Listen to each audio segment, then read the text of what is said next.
Welcome to the second viewer-requested video that was a part of the water video. This one is the pro and con analysis of every game in what was formerly known as the Xenoblade trilogy. I do have to mention real quick before the video begins, I made this entire video before the announcement of Xenoblade Chronicles 3, so now that's probably gonna kind of redefine what it means when someone says the Xenoblade trilogy, but at the time, these three games, this was the trilogy. I think everything I say in the video still holds up, at least for these three games I'm talking about.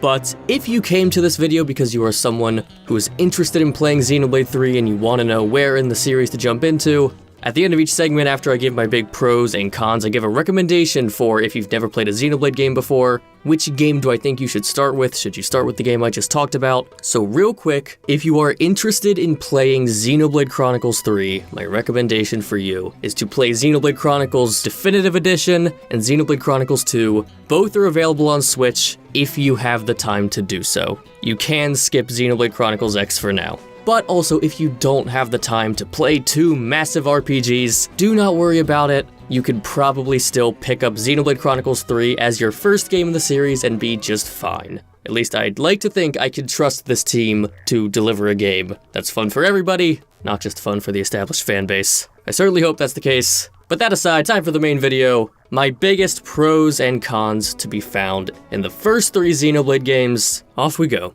Maybe an analysis of the main pros and cons of the three Xenoblade games. Nah, I couldn't. These games? You sure you don't mean Xenosaga? I guess I can talk about the three Xenoblade games if you're gonna twist my arm like this. Xenoblade Chronicles. I'm sure many of you watching are already familiar with the series, cause Smash Brothers, but I'd bet most of my audience has very little experience actually playing these games. They're not the best-selling Nintendo games in the world. So I want to take this chance to not only provide the aforementioned pro and con comparison, but also let this video serve as a brief introduction to the three Xenoblade games. Which ones should you play if you've never played this series before? Which ones should you start with? Should you play this series at all? Your answer to these questions can vary pretty greatly depending on who you are. Like Zelda, Xenoblade is constantly reinventing itself. Every game is wildly different from the previous. But before we talk about what makes them different, let's quickly go over great things these games all have in common to both save time later, as well as overview the series a bit for the truly uninitiated.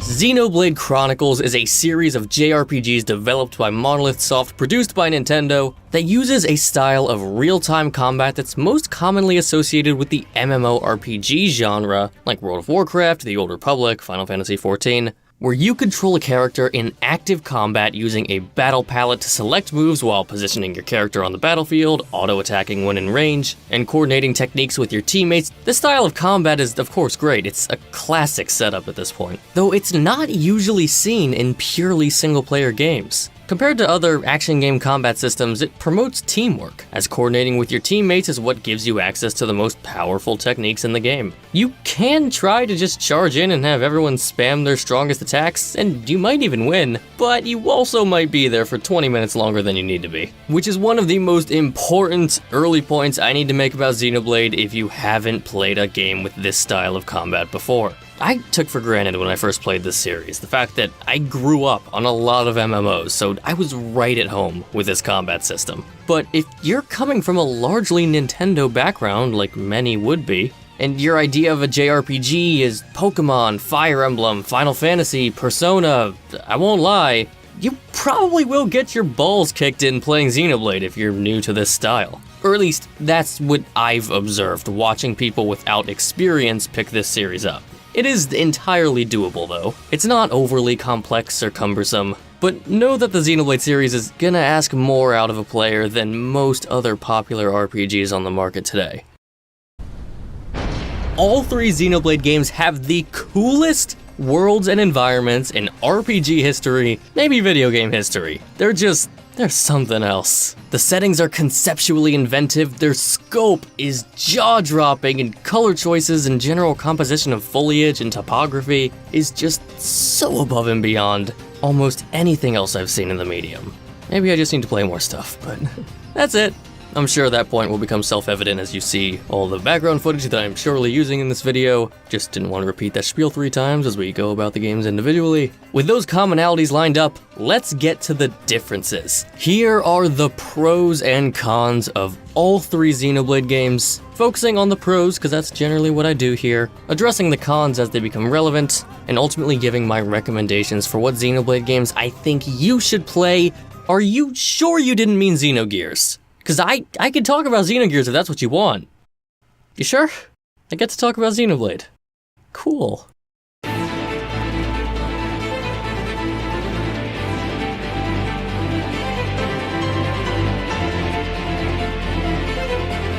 The game that shot a dose of adrenaline directly into the veins of the dwindling JRPG genre back on the Wii. For the sake of this video, I'm going to be talking about the definitive edition available on the Switch, as that is the version I recommend everybody play. Sincere apologies, new Nintendo 3DS. Regardless of what I say about this game or its sequels today, Xenoblade 1 is the classic. The Final Fantasy VII, the Thousand Year Door, the Persona 5. So many RPGs or just open environment games from Japan are still pulling from what Xenoblade did. So often these advancements are attributed to Breath of the Wild, which is completely fair and deserved, but in more ways than one, we would not have gotten to Breath of the Wild without Xenoblade Chronicles. I'm not the kind of guy to say you have to play a game because it's important to history. It has to hold up to modern standards if I'm going to recommend you play a game in the modern day. But if you do care about experiencing video game history, this is an important one to get to eventually. But how good actually is it by modern standards? Are you one of those people who haven't touched an MMO and have no idea how this genre of combat works and are daunted by games with high mechanical and executional demands? Well, allow me to tell you that the original Xenoblade Chronicles is easily the most inviting and easy to understand real-time MMO-style RPG I have experienced. Combat is at its slowest pace in the series, you have the least number of mechanics to worry about, and the game even has a stupid easy casual mode if you need it. That's not to say the combat is boring or mediocre. Positioning, team coordination, enemy and ally management all work together to create a game that allows for plenty of creativity and expression in how you approach its encounters. Topped off with a series staple, excellent character customization, something I love that less and less RPGs seem to want to do, all present but all manageable. And this approachable nature extends into the game's story as well, which is important for the crew in this game. They're so aggressively likable. The story is reliably engaging throughout, but it's not quite the deepest thing in the world, at least not compared to what other RPGs are doing these days. You can guess most of the major themes that it'll be exploring within the first few hours of playing. It's the charisma and chemistry of the party that really knocks this one out of the park, even if they aren't all equally fleshed out. I probably don't need to say much about Shulk, but I can't gloss over him. Easily one of the most celebrated RPG protagonists in recent times, elevated by what I'm gonna say is probably the best protagonist performance of any RPG I've seen. I know people love to talk about how Adam Howden, Shulk's voice actor, provides the absolute best in anime screaming, which he does, but in a series that has always defied the plucky, adventurous youth from a small village archetype that so many RPG protagonists follow, the performance of Shulk along with his character in general probably does the best job at defying that nature while carving out his own distinct personality. In a phrase, he's just a guy, but that doesn't mean he's simple. But while we're on the topic of simple, I don't know what this says about me, but I can't not mention that this is the most memey game of the series, one of the most memey games I've ever seen. If you happen to be one of those people who really like the Star Wars prequels because they have the best memes, then I think it just might be Rhine time for you. I do want to tie this idea into what I'm going to call the general cool or icon factor of Xenoblade 1. So much of this game is just either awesome or instantly classic conceptually. Like the setting, the body of 2 titans that killed each other in combat. Or the Monado, one of the most recognizable swords and Wii discs in gaming. Or the soundtrack. Okay, look, I could have talked about Xenoblade music in that earlier things every Xenoblade game does well segment, but no, I'm definitely taking the time to talk about each individually. Xenoblade 1 is the study playlist of the Xeno series. Its overworld themes are the most serene in the series, and many of its best hits come from the emotionally driven cinematic music. Not to undersell the classic that is You Will Know Our Names, one of the most recognizable boss themes in genre history. Do not turn this into a drinking game of how many times I say something like best ever in RPG history in this video. I do not want you to pass out before we get to the other games. These aren't all the most important qualities to analyze in a video game, except for the music. But I think the instantly iconic nature this game had is due in large part to the raw appeal of many of its concepts. But once you start digging into the actual meat of this game, it's still really freaking good. I just needed a sentence to transition into the cons.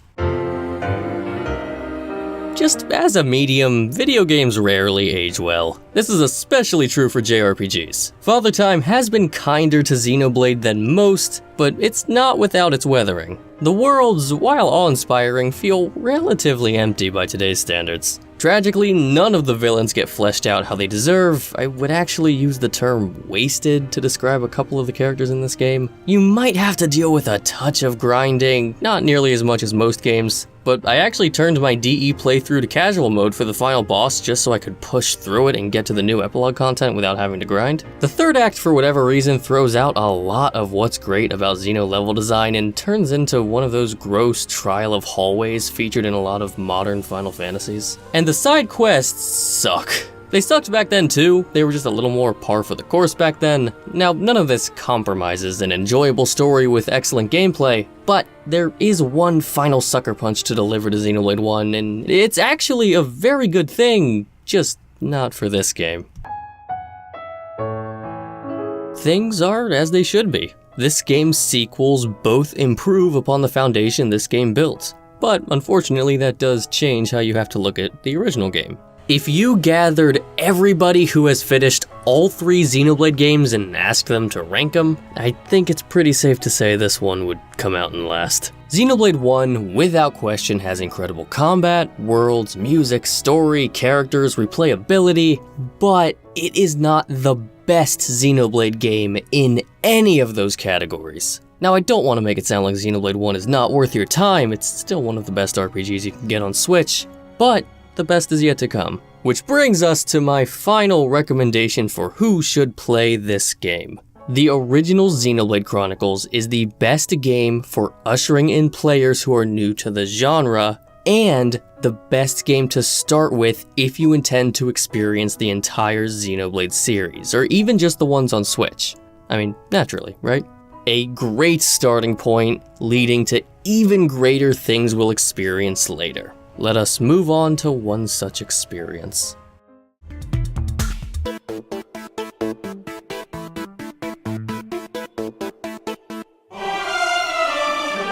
Welcome to Xenoblade Chronicles X, my favorite game in the series and maybe my favorite RPG just ever. Naturally, we've got quite a few pros to hit, starting with...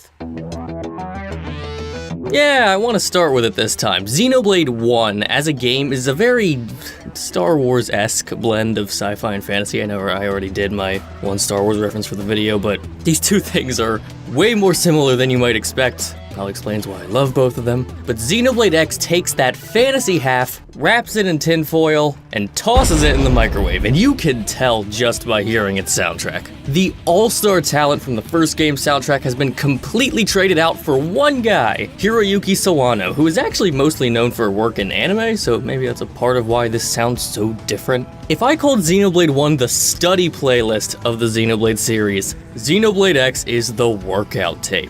I think everyone who's played Xenoblade X will agree with me when I say that nothing gets the blood pumping quite like Z5M20I12RO4A28, or N Japanese kanji for tree IG Tree, HT Tree, capital L. Of course I'm not making those names up. This soundtrack is magical.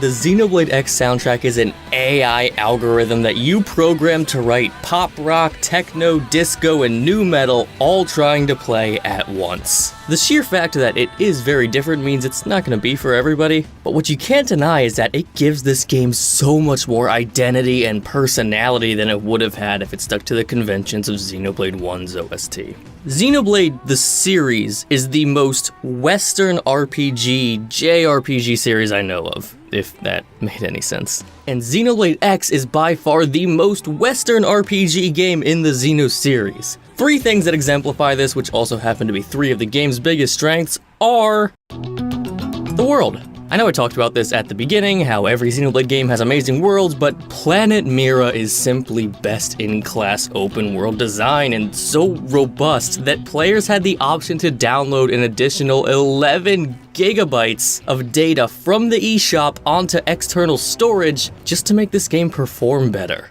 Even after getting a full sequel on superior hardware, Xenoblade X is still the most technically impressive Xeno game and honestly, probably the most technically impressive Nintendo game ever. Many of the headlines about this game around the time of its release were that it was X times bigger than other big open world game you know about, and developers really wanted you to feel that essential freedom to explore such a big world. This time, there's a run button, there's no fall damage, and absolutely best of all is the skills. These mechs you get in the game that let you fly anywhere, all without loading. This kind of thing has become a lot more common in recent years, but certainly not in 2015 on Nintendo hardware. The skills really are the coolest mechanical addition to the Xeno series. Getting to hop in and explore on foot or in the air is so liberating, especially when you can also freely use them in combat. Yet another area where Xenoblade X is probably the best in the series, or at least my favorite, if only because I think this is the fastest combat I've ever experienced in an RPG. Compared to Xenoblade 1, you now have 2 weapons you can switch between in a single frame, more ways in which your team is able to work together. A lot of the healing functions are built in inherently to the combat, allowing you to put more of your focus on the fight. There's 16 different character classes that you can switch between whenever you want, each providing their own unique experience. And if we're talking about this being a unique experience, perhaps nothing makes Xenoblade X feel like a unique experience more than its story. I realize this point in particular is totally a me thing, but I gotta say, the premise of this game is one of the most instantly appealing concepts for a game I've heard. The remnant of humanity is on a ship fleeing Earth after an alien attack, and when your ship is destroyed, you all eject out in what is basically an escape pod that's an entire city, and you crash land on an unknown planet. Now it's up to you to keep this last city safe as you explore this world and figure out how to coexist with it. There is infinite potential in that setup. That could work for so many game genres, so many plot lines, so many themes, and the game gives you the agency to explore those possibilities. How you approach this world, how you build your relationship with the city and its people, how you want your character to grow, all of that is in your hands. Whereas I dismissed the side quests in Xenoblade 1, here we have some of the best side quests you can find, certainly in this series at least. Calling them side content almost feels like a disservice. It's an integral part of your relationship with this world, and that's another huge pro. I know I've been decently more positive towards X than I was to Xenoblade 1, and well, like I said, it's my favorite in the series. So do I even have anything negative to say about this game? No. But if I had to point to one thing, what are JRPGs most known for? Number 1, I would argue, is music. Number 2 is story. Most people who like JRPGs, whether they'll admit it or not, are here for story first. And as they should be, many of gaming's best narratives are born here. But get the tinfoil, buy a new microwave, Xenoblade X is not interested. The story takes such a back seat in this game, like 12 seats back. This game wants to give you freedom, and I think the developers believed an overbearing narrative nudging you forward would conflict with that feeling of agency. Now, before my hyperbole goes too far, yes, this game does have a story, and yes, it's told well, but it is so not the point or focus. If you play this genre just for the narrative, stay away. Not the game for you. Now, honestly, I don't even think it's fair calling this a con. I know to some people, saying this is an incredible RPG with de-emphasized story is like saying that there's an incredible Mario game with de-emphasized jumping. But yeah, there is. It's called Paper Mario. You should all play it. But dubious nature of that con aside, that really is the only bad thing I have to say about Xenoblade X, at least the only big thing. Not gonna take time to nitpick in a segment that I want to keep under 10 minutes. I mean, you know the number one most common criticism I hear about Xenoblade Chronicles X? The font size is too small. The words are kinda hard to read. That's it. Xenoblade Chronicles X is the best Xenoblade game in terms of most perfectly executing on its creative vision. I'm trying to not say this is the Xenoblade game with the least number of flaws because no one can qualify or quantify that enough for me to be comfortable stating it so absolutely, but that is kind of the sentiment I'm trying to convey. This is a masterwork of the RPG genre, and it's a shame that it was tied down to underpowered, underperforming hardware. If the game I've described here seems appealing to you, you will probably love Xenoblade Chronicles X. But if a JRPG with minimal story isn't what you're here for, got one more for you.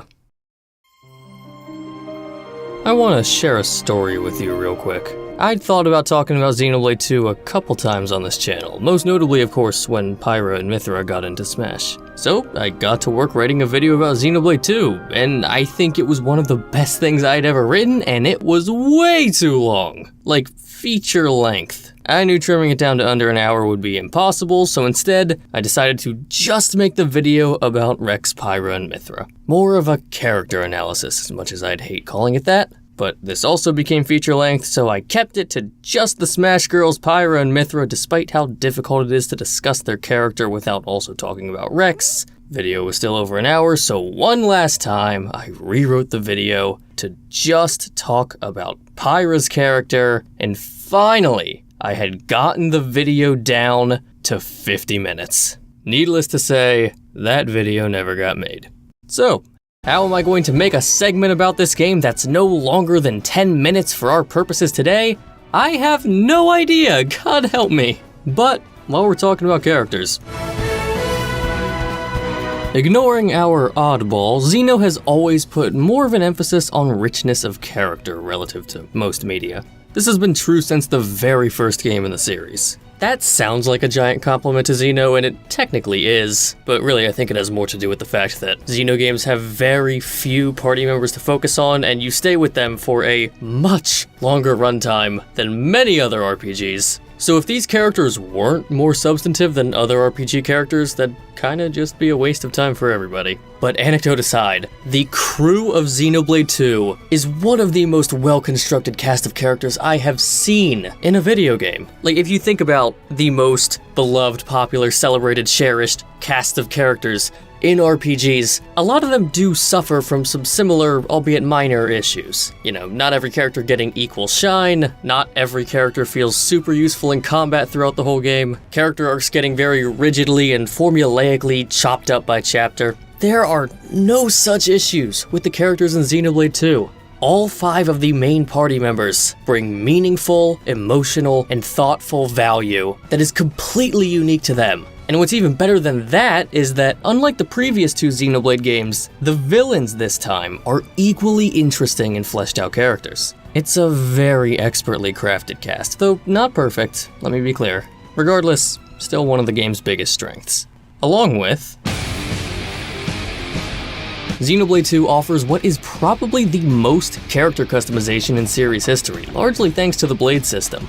This game is, in essence, a monster collecting game, though using a gacha system. Don't let that phrase scare you. There's no microtransactions, and the gacha RNG is rigged in your favor to make sure the player is consistently getting cool stuff. But being able to assign almost any blade to any driver means your character's moves, rolls, stats, and abilities are basically fully customizable. More than any Xenoblade game, if you are struggling in Xenoblade 2, changing your strategy, changing your build, changing your party can drastically affect your chances of success. This, along with its narrative style, makes this arguably the most replayable game in the series. The story is a definite pro. It's the best in the Xenoblade series. I can't quite say it's the best in the Xeno series yet until I play the Saga games, but it's the most coherent, it has the best structure, it's the most thematically and emotionally rich. It basically only gets better the further you go, but I'm horrified to talk about the story in any depth because I will not risk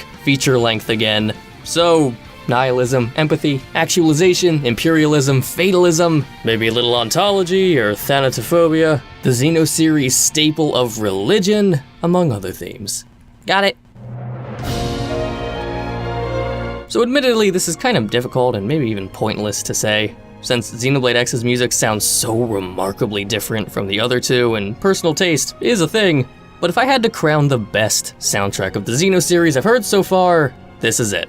Largely the same compositional talent from the first game, notably you do feel the loss of Yoko Shimomura, but you get a lot more Yasunori Mitsuda. At a glance, I think you're looking at the most consistently great battle themes, the largest number of instantly classic overworld themes. It's not quite as versatile as Xenoblade X's soundtrack, but I think its cohesion gives it a stronger compositional identity, allowing each track to contribute to larger musical ideas when looking at the soundtrack as a whole.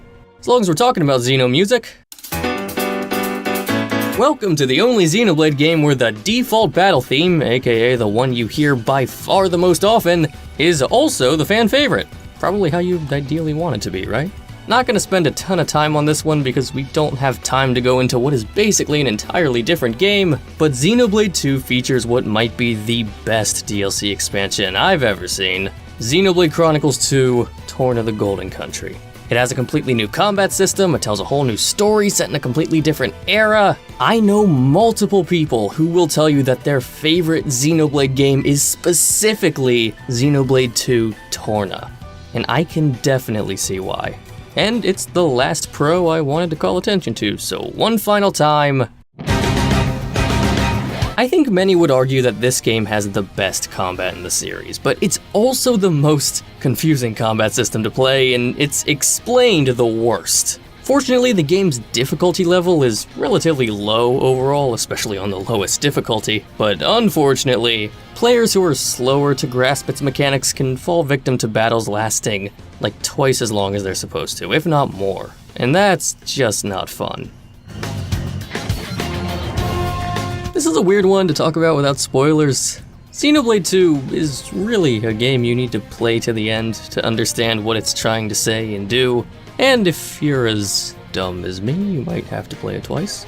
I think this con might be a bit overly personal, but when I looked at this game back in 2017, its characters, what I assumed its story was gonna be based on the first couple chapters, I was really put off as the officially licensed anime denier that I am. It just looked like too much of what I have a hard time dealing with about anime. I'm not sure how many of you can relate to that, but I need it out there for those of you who are like me. Leave your assumptions at the door, it's not like that. This game uses a lot of misdirection early on to build up its themes, and it's got a lot of dominoes to set up before it starts knocking them down. It's worth your time if you tend to favor more character-driven stories like I do. It is the most character-driven Xeno story by far, Saga excluded of course. I should really just play those games so I don't need to say that qualifier every time. Those are really the only cons I think are worth calling out. I could talk about how I just don't like the art direction the game took, but that's completely a me thing, and I know I'm in the minority on that one. If anything, I think it's a style that's gonna age really well when the original Xenoblade Chronicles really didn't. Probably not a coincidence Definitive Edition looks a lot more in line with Xenoblade 2's art style. So ultimately, what text am I gonna put on the screen for Xenoblade 2's recommendation? Xenoblade Chronicles 2 is the best Xenoblade game in terms of appealing to the largest amount of people. The quality of its combat is relatively on par with that of X, even if they're not that similar. But it has the story that X was missing, making the game far more appealing to the general JRPG audience who would naturally be looking into it. It's not as technically impressive as X and its world, but it has a cute little turtle guy, so who cares? It is the best-selling game in the series, fun fact, so proof's in the pudding, I suppose. If you think you want to dive into the series at its strongest point, unless you really like what I had to say about X, this is probably your safest bet. And with the most recent game in the series covered, at a glance, that's the Xenoblade Chronicles trilogy. All great games, all worth your time, but all very different. That's it for me. You all have a wonderful day. Xenoblade 1 and 2 and Torna are on the Switch eShop right now. Buy them and play them. Goodbye.